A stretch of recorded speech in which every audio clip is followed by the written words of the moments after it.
कबीर यह गति अटपटी झटपट लखी न जाए, जो मन की खटपट मिले तो मिले विदेही आए। कबीर जी कहते हैं कि ये जो बात है ये बड़ी अटपटी है, ये इतनी जल्दी समझ में नहीं आने वाली, लेकिन जब मन की खटपट मिट जाती है, मन की दुविधा मिट जाती है, तो वो विदेह वो स्वयं दिखाई दे जाता है, वो परमात्मा स्वयं साकार हो जाता है। तो पहले मन की खटपट मिटनी चाहिए। तो आज जो सत्संग का हमारा प्रसंग है ये भी कुछ ऐसा ही है। आपको लगेगा अरे ये क्या बात हुई, लेकिन जो बात बताई गई है यही सत्य है। ये वो सत्य है जो आपको किसी ने बताया नहीं, लेकिन इसके अलावा और कोई सत्य भी नहीं। एक बालक जब कोई खिलौना देखता है तो अपने पिता से कहता है कि मुझे ये खिलौना चाहिए। वो उनसे मिन्नतें करता है, विनती करता है, नहीं देते हैं तो रोता है उस खिलौने के लिए। और जब उसे वो खिलौना दिला दिया जाता है तो उसके साथ खूब खेलता है, लेकिन कुछ समय के बाद वो खेल कर थक जाता है। वही खिलौना जिसके लिए वो अभी तक परेशान था, अब खेलने के बाद वो उस खिलौने को फेंक देता है। क्यों फेंक देता है? 2 दिन 4 दिन खेलता है उसके साथ, फिर वो खिलौना कहीं कोने में पड़ा होता है। क्यों? क्योंकि जो आनंद उस बच्चे को मिल रहा था उस खिलौने में, वो आनंद उसे अब नहीं मिल रहा। वो जान जाता है कि इसके अंदर वो आनंद नहीं है जो उसे चाहिए, या फिर वो ये जान जाता है कि इसके अंदर जो आनंद मिलता है वो शाश्वत नहीं है। कुछ समय के बाद उसके अंदर से वो आनंद आना बंद हो जाता है। यदि मान लीजिए आपको एक चुटकुला सुनाया जाए तो आपको बड़ा अच्छा लगेगा, आप हंसेंगे। लेकिन वही चुटकुला अगर आपको दूसरी बार सुनाया जाए, तीसरी बार सुनाया जाए, तो आप बहुत कम हंसेंगे। लेकिन वही चुटकुला अगर आपको बार बार सुनाया जाए तो क्या होगा? तो आप गुस्सा जाएंगे, आप भड़क जाएंगे और सामने वाले को भगा देंगे। क्यों? क्योंकि जो आनंद उसमें आपको आया था अब वो आनंद उसमें नहीं है। चुटकुला भी वही है, सुनाने वाला भी वही है और सुनने वाला भी वही, लेकिन आपने ये अनुभव कर लिया कि इसके अंदर वो आनंद नहीं है। इसी प्रकार एक लड़का लड़की जब आपस में प्रेम करते हैं तो विवाह से पहले वे साथ जीने मरने की कस्में खाते हैं। जो कहते हैं ना, शादी का लड्डू, जो खाए पछताए और जो ना खाए वो ललचाए। और शादी से पहले कस्में वादे चलते हैं कि मैं तुम्हारा जन्म जन्म तक साथ दूंगा, हमेशा साथ निभाऊंगा, पलकों पर बैठा के रखूंगा। लेकिन विवाह के बाद ऐसा क्या हो जाता है? वही पत्नी विवाह के बाद भी तो वो लड़की वही होती है, आप भी वही होते हैं।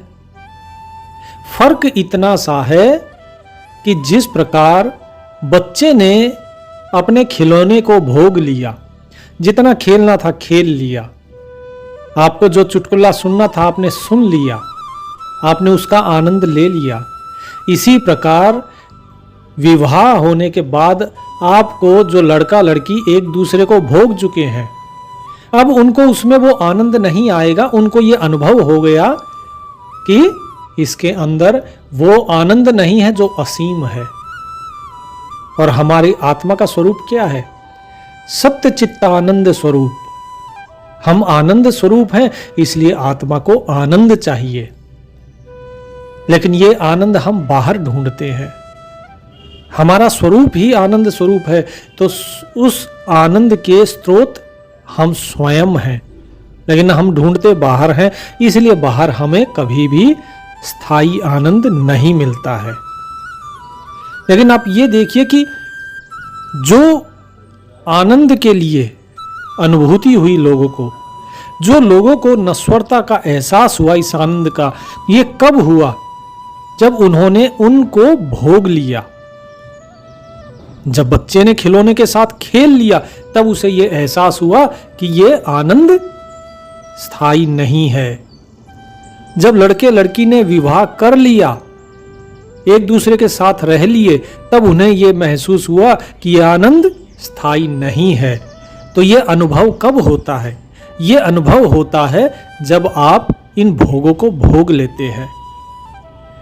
जितने भी आपको भोग हैं, जब आप इन्हें भोग लेंगे तो ही आप इनके अस्थायी होने का, क्षीण होने का, क्षणिक होने का अनुभव कर पाएंगे।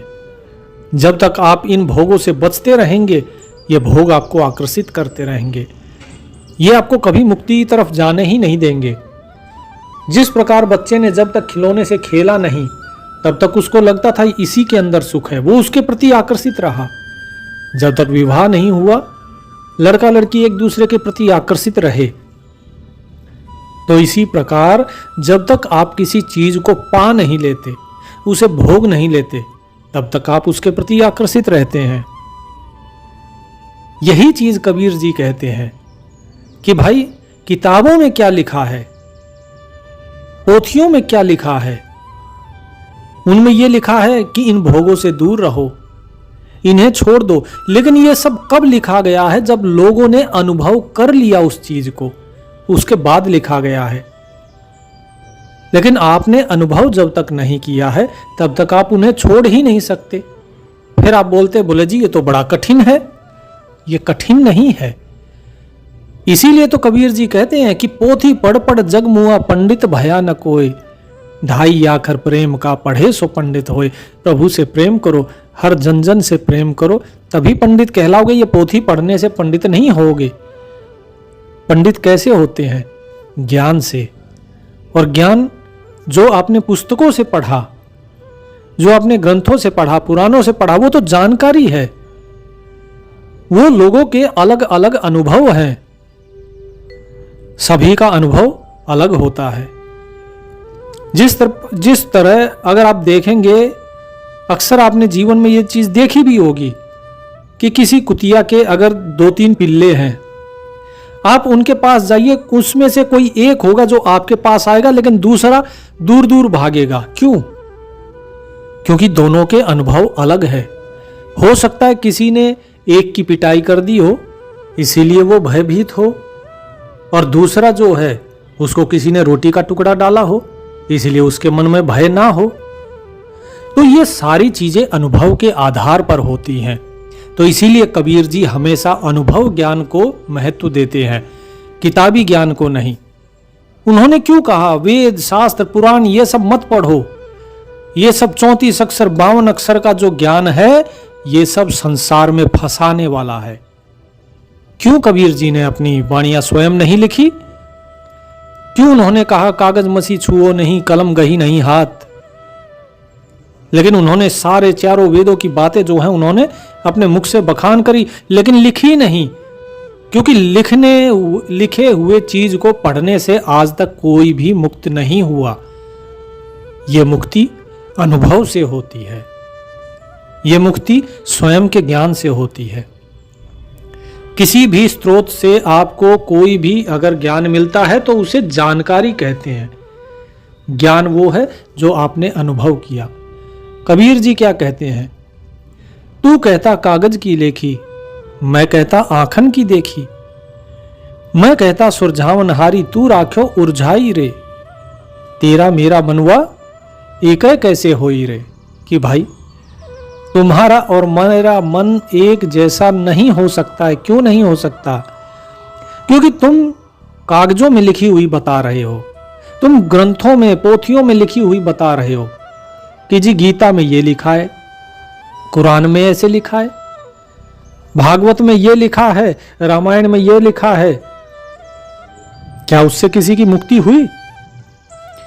वो पंडितों को बोलते हैं, बोले तुम लबरे हो गए हो इनको बाँच बाँच के पोथियों को, ज्ञान तो तुम्हें हुआ ही नहीं। अगर ज्ञान हुआ है तो मुक्ति क्यों नहीं हुई?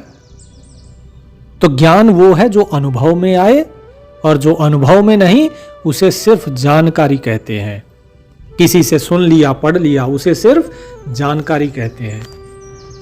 कबीर जी कहते हैं, मैं सुलझाने वाली बात करता हूं, लेकिन तुम लोगों को फिर से पोथी पत्रों में उलझा देते हो। हर एक का अनुभव अलग है, पोथियों में अलग अलग ज्ञान है और दोनों ही एक दूसरे की विरोधाभासी है। इसलिए स्वयं का अनुभव करो। इन भोगों को भोगे बिना तुम मुक्त नहीं हो सकते, ज्ञान नहीं हो सकता।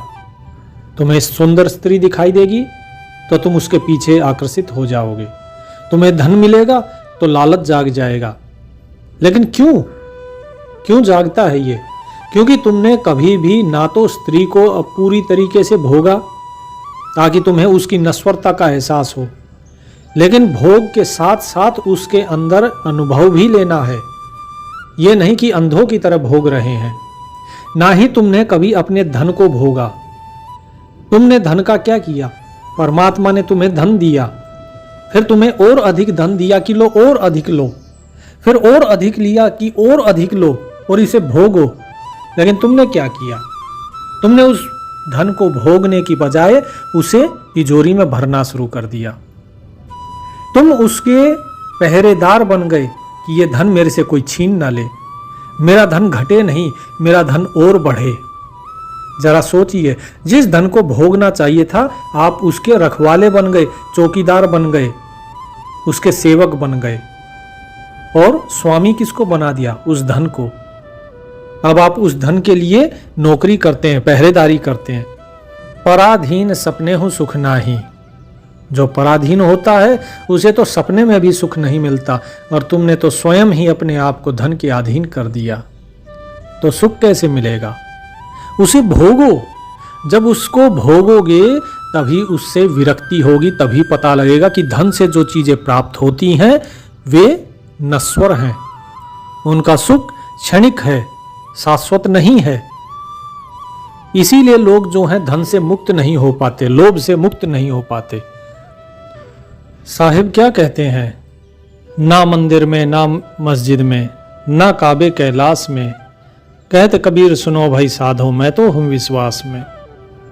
कि मैं मंदिर मस्जिद में नहीं हूं, किसी गिरजाघर में नहीं हूं, काशी में नहीं हूं, मक्का में नहीं हूं, लेकिन मैं तुम्हारे विश्वास में हूं। यदि तुम मुझ पर विश्वास करते हो तो मैं तुम्हारे लिए हूं, और यदि विश्वास नहीं करते हो तो मैं नहीं हूं। तो विश्वास कीजिए, उस परमात्मा के प्रति प्रेम जगाइए, विश्वास जगाइए। ये तीर्थ व्रत में जाने से आपका भला नहीं होगा। कितने लोग हैं जो तीर्थ व्रत नहीं जाते होंगे? लगभग सभी जाते हैं। क्या मुक्ति हो गई? नहीं हुई ना। बहुत कमों की होती है। आजकल एक नई चीज चली है, आश्रम। ये आश्रम पहले नहीं होते थे, लेकिन आजकल जो है ये पिछले कुछ दशक से आश्रम बहुत ज्यादा हो गए। लोगों ने आश्रम में जाना शुरू कर दिया। बोले जी गुरुजी के पास जाएंगे। ये गुरुजी वही हैं जो आपको अनुभव ज्ञान नहीं देते हैं। ये सिर्फ पंडितों की तरह आपको पोथी पत्रे पढ़ के सुना देंगे। बोले जी फलाने ने ये लिख रखा है, ढिकाने ने ये लिख रखा है। तो फिर फर्क क्या रहा पंडितों में और इनमें? पंडित भी पढ़ के ज्ञान देता है और ये भी पढ़ के ज्ञान देते हैं। ना उनके पास अनुभव ज्ञान है, ना इनके पास अनुभव ज्ञान है, और ऊपर से इनका आसन दूर रहता है। आप इनसे प्रश्न नहीं कर सकते हो, क्योंकि प्रश्न करोगे तो उत्तर वो दे नहीं पाएंगे, क्योंकि उत्तर तो वही दे पाएगा जिसके पास अनुभव होगा। इसीलिए ये आपको अपने नजदीक नहीं बैठने देते। आप वहां पर जाके सिर्फ और सिर्फ पाप कमा रहे हैं, आप पुण्य नहीं कमा रहे हैं, ज्ञान प्राप्त नहीं होगा। कबीर जी कहते हैं कि घर में रहो और भजन करो। ये आश्रमों में कहां जा रहे हो? ये उल्टी रीत किसने शुरू की? क्या कृष्ण जी कभी संदीपन ऋषि से ज्ञान लेने के बाद आश्रम में ही रुक गए क्या? नहीं ना, उन्होंने अपना कर्म किया। क्या वशिष्ठ जी से ज्ञान लेने के बाद श्री राम वहीं पे रह गए अयोध्या में? नहीं ना, उन्होंने अपना कर्म किया। क्या कबीर जी ने ज्ञान लेने के बाद अपने गुरु रामानंद जी के ही पास रहे क्या? नहीं ना, उन्होंने अपना कर्म किया। नानक जी हो, दादू जी हो, कोई भी हो, अपने गुरु से ज्ञान लिया और अपना कर्म किया, उस प्रभु का भजन किया। क्या मीराबाई जी रविदास जी से ज्ञान लेने के बाद उन्हीं के आश्रम में रहीं? नहीं ना, वो वापस आ गईं और भजन किया। इसका अर्थ क्या हुआ? इसका अर्थ ये है कि गुरु से सिर्फ ज्ञान लो, नामदान लो और भजन करो। जैसे साहेब कबीर जी बताते हैं उनकी बाणियां पढ़ो और जैसे उन्होंने बताया है वैसा आचरण करो। अनुभव लो जीवन का। जब तक अनुभव नहीं होगा तब तक कोई फायदा नहीं है। साहेब क्या कहते हैं? बिन देखे बिन अरस परस बिनु नाम लिए क्या होई, धन के कहे धनिक जो होवे निर्धन रहे न कोई। कि जब तक देख नहीं लेते, पहचान नहीं लेते, जान नहीं लेते, अनुभव नहीं हो जाता, तब तक नाम लेके कोई फायदा नहीं है। क्योंकि अगर धन धन कहने से व्यक्ति धनिक हो जाते तो मैं मान जाता कि हाँ, खाली नाम लेने से वो परमात्मा मिल जाएगा। उसका अनुभव करना होता है और उसका अनुभव तब होगा जब आपके मन में प्रेम होगा और विश्वास होगा। और विश्वास कब जगेगा? विश्वास तब जगेगा जब अनुभव आएगा। और अनुभव कहाँ से होगा? संसार के सभी भोगों को भोगो और उनकी नश्वरता को पहचानो। खाली किसी के कहने से, मेरे कहने से या किसी और के कहने से कि भाई ये संसार नश्वर है। कोई किसी को नश्वर मानता है क्या? नहीं मानता ना। क्यों नहीं मानता? क्योंकि इसमें आपका स्वयं का अनुभव नहीं है। इन भोगों के पीछे क्यों पड़े हो? क्योंकि आपका अनुभव नहीं है कि वो दुखदाई है। लेकिन जब अनुभव हो जाएगा तब आप उससे विरक्त हो जाओगे। तो यही है मुक्ति का रास्ता। ये भोग जो है यही योग की तरफ लेके जाएंगे आपको। ये भोगों को भोगिए, उनसे तभी विरक्त हो पाएंगे और तभी योग की तरफ चलेंगे। तभी उस मालिक से आपका मिलन हो सकता है। सत साहिब।